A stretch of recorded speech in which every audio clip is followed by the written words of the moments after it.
क्या भगवा कपड़े पहनने से कोई योगी हो जाता है क्या?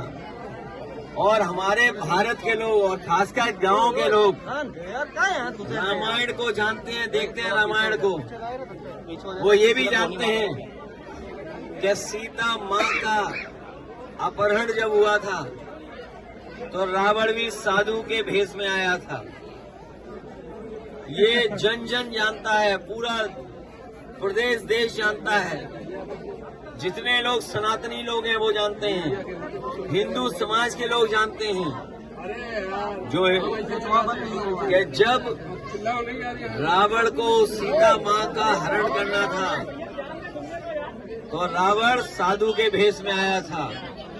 इसलिए हमें और आपको सबको बहुत सावधान रहना पड़ेगा ऐसे लोगों से जिनका व्यवहार भाषा बहुत खराब हो गई है, अनडेमोक्रेटिक लैंग्वेज बोल रहे हैं, जो कह रहे हैं कि सोशलिज्म समाजवादी जानते ही नहीं है। ये एम्बुलेंस का काम, समाजवादी मतलब सबका साथ, समाजवादी मतलब सबको सम्मान, समाजवादी मतलब सबको साथ लेकर चलने का है।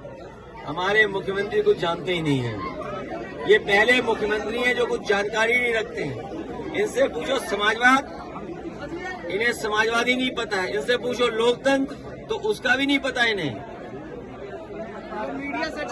गिद्ध को लेकर के गिद्ध कहना, मैं समझ नहीं पा रहा हूं गिद्ध किसको कह रहे हैं। सरकार गिद्ध है या सरकार में उन लोगों को जो तकलीफ परेशानी में अपने परिवार वालों को ढूंढ रहे थे।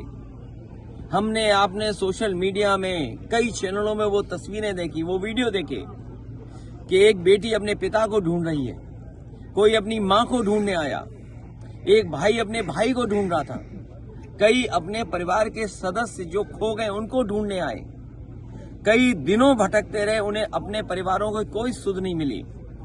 वो पाया खोया केंद्र में भी गए, वहां भी कोई सूचना नहीं मिली उन्हें।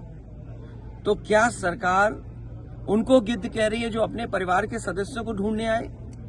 और फिर दूसरी बात, सुअर, ये सुअर किसको कह रहे हैं? हमने आपने किसी ने नहीं कहा कि गंगा साफ नहीं है।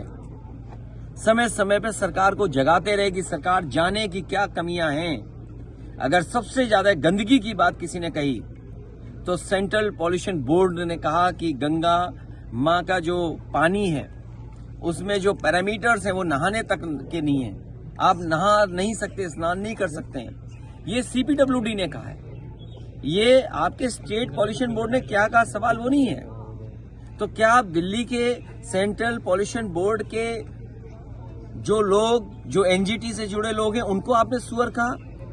हो सकता है आपने सुअर इसलिए भी कहा हो कि मंत्री शायद पिछड़ी जात के हैं। वहां पर दिल्ली में जो पर्यावरण विभाग देखते हैं, वो सेंट्रल पॉल्यूशन बोर्ड देखते हैं, वो शायद मंत्री जी पिछड़ी जाति के हैं, इसलिए शायद सुअर कहा आपने उनको।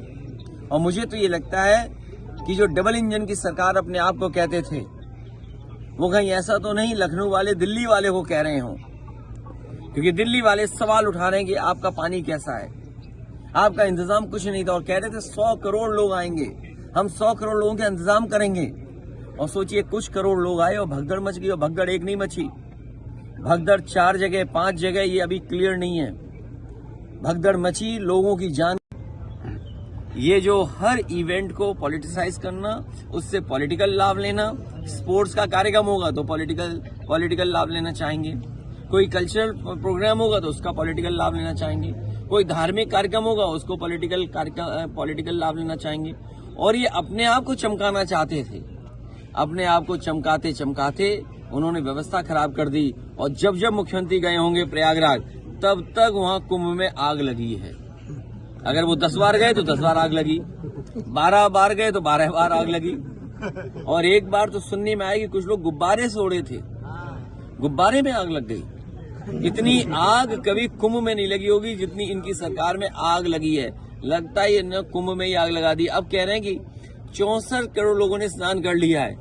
अब सरकार को ऐसे आंकड़े नहीं छिपाने चाहिए। हमारे जो लोग सूचनाएं दे रहे हैं, लगभग 75 करोड़ स्नान कर चुके हैं। वहां पर 75 करोड़ लोग स्नान कर चुके हैं। अभी भी बहुत सारे बुजुर्ग हैं, बहुत सारे लोग हैं जो अभी स्नान नहीं कर पाए हैं। हमारे ये पत्रकार साथी भी स्नान नहीं कर पाए हैं। तो मैं सरकार से कहूंगा कम से कम टाइम बढ़ाओ और 1 महीना कुंभ चलना चाहिए, क्योंकि इससे सनातन धर्म, हिंदू धर्म के लोग सब लोग स्नान कर पाएंगे। भैया क्या सरकार